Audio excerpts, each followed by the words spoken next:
Лица без лиценци ги водат училиштата во кочани. Во истите веќе постоечките кадри кои имаат лиценци за вршење на ваква дејност противно на законот, градоначалникот не ги назначува. Кадарот на ДПНЕ не може да положи испит кој е неминовен за да се води образовна институција. Не требаше многу да помине за да повторно вината ја посочат кон СДСМ.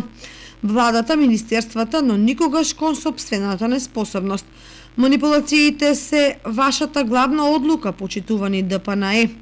Многу јасно знаеме какви притисоци имаше врз наставниците, отсуство на демократија и замолчен глас на просветните работници.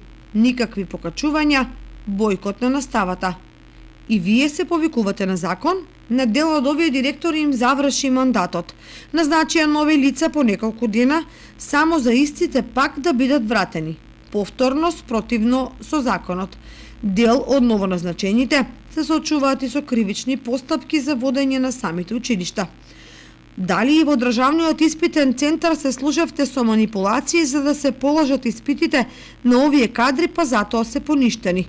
Граѓаните треба да знаат како срамно се води образованието на локално ниво.